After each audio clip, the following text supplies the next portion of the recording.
So today's video, we are going to take a look at this new Brooks saddle, and this is my first impression of this product. I've never used a Brooks product before, and I spent a lot of time doing some online research on various bicycle touring websites, and I came across this particular model. And while I wasn't really looking for more of a aggressive riding style saddle, I was actually looking for more of a touring style saddle, and I've been looking at the Brooks leather saddles, which have a long history in the cycling community and are highly regarded as one of the most comfortable saddles available. And they are, if you've never heard of a Brooks saddle, they are a leather saddle, a very thick leather saddle suspended on a metal frame. And the idea is that it's a very firm, hard leather that actually wears in over time to fit your body's anatomy. And many people use these saddles on long touring type rides, or just for a more upright riding position where you're putting a little more pressure on your sit bones, and so the saddles tend to be wider. But anyway, I came across this particular saddle, which is the Cambium.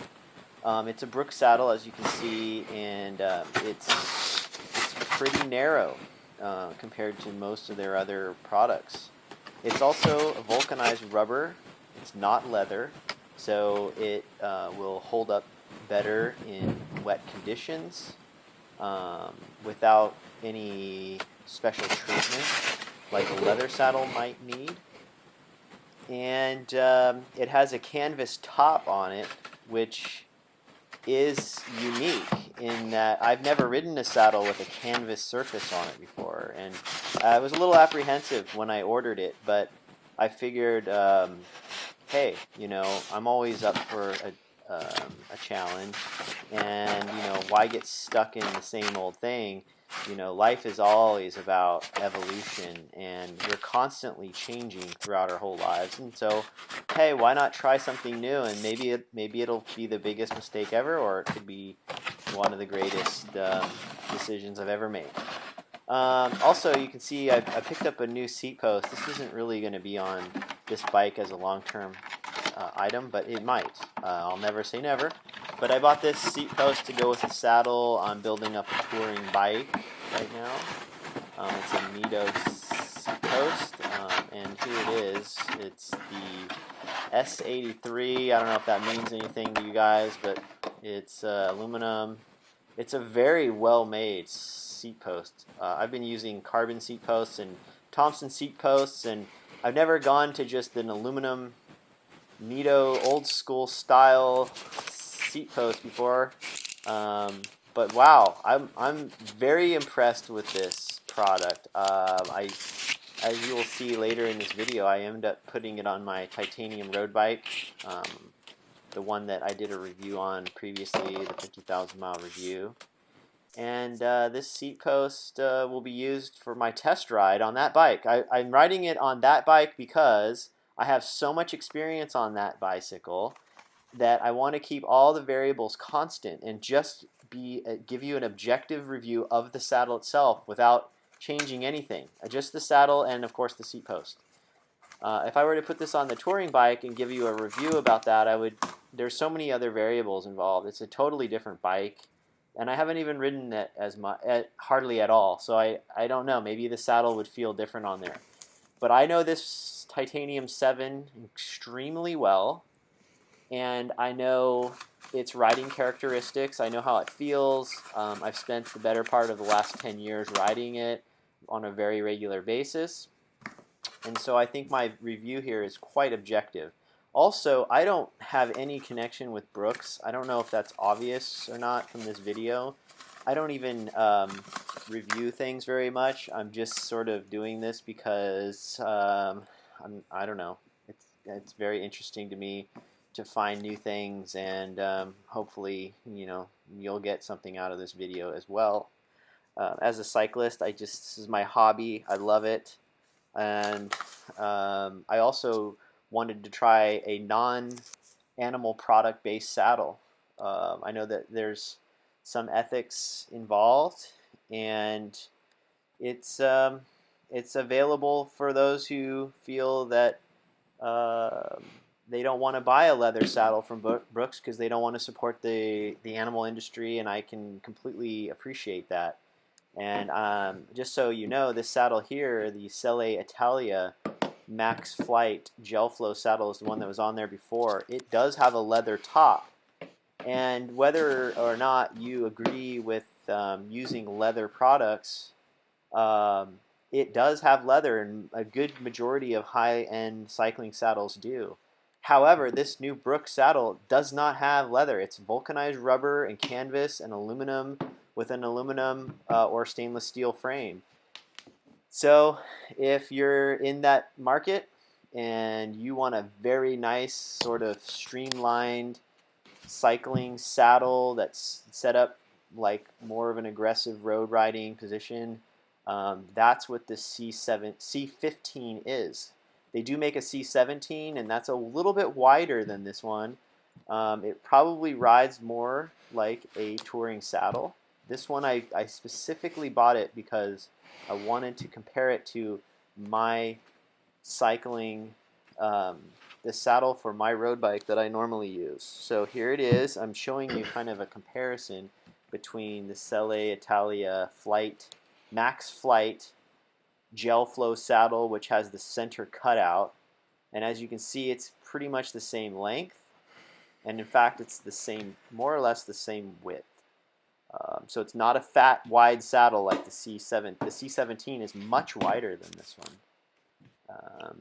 And you can see from the sides that the profile even is very similar. It's a very streamlined saddle. And here it is on the bike now. Very nice looking saddle. So I will leave it at that.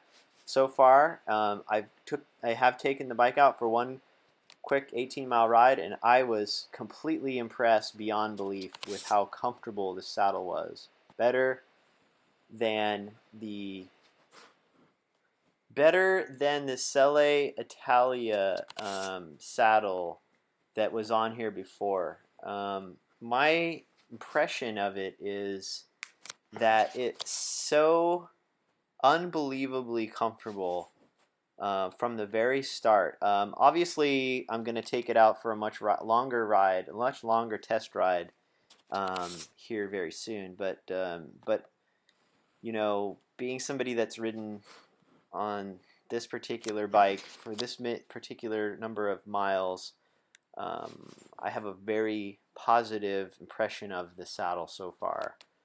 It actually felt like my cadence was much smoother. My pedal stroke was much I would say much smoother in the sense that it's a smooth pedal stroke anyway, but I didn't feel as much resistance. Maybe that's the better way to say it, is I didn't feel as much resistance in my thighs against the saddle as I did on the Selle Italia. In fact, I felt more like planted on the saddle.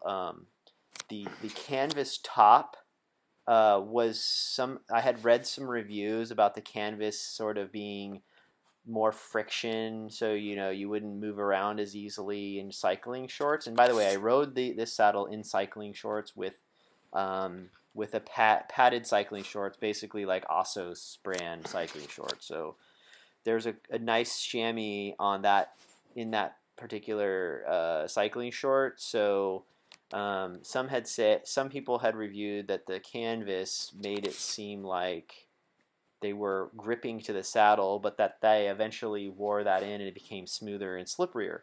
I didn't notice that being at all a problem. In fact, I liked the way I felt on the saddle. I wasn't sliding off of it like some saddles are so slippery you feel like you're just going to slide right off. This was like perfect. It kept me, it kept me on the saddle, but it was able to move around a little bit and not pull on anything. It didn't seem like there was excessive friction. So I don't know.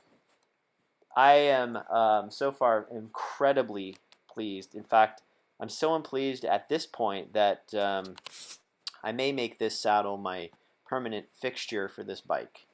So anyway, that is my first impression of the Brooks Cambium C15 vulcanized rubber canvas topped saddle. I am super excited about it, and I am very much considering going to now purchase a C13, which is even a little narrower, and it's just a lot lighter. And I have another high-end, super lightweight racing bike, carbon fiber, the whole 9 yards, that I want to have a sweet, lightweight racing bike with a sweet Brooks saddle on it. I'm definitely going to consider that option.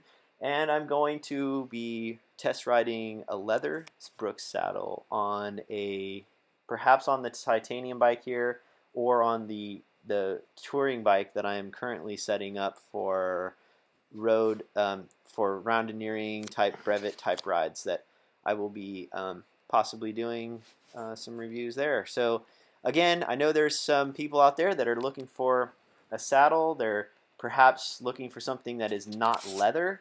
There's the entire ethics around using leather products that some people may not want to support, but in this case, you can still have a comfortable saddle, not support the leather industries and the animal commodification industries, and still ride a very comfortable saddle. So there you go. That's it. And if you have any comments about this, please post them in the comments section. And also, if you have any points about the ethics of leather, I'd really like to hear your comments on that. I know it's becoming more and more prevalent in our online community to talk about these things, and so I have my thoughts on it, but I would definitely like to hear others as well. So anyway, have a nice day, and thanks for watching.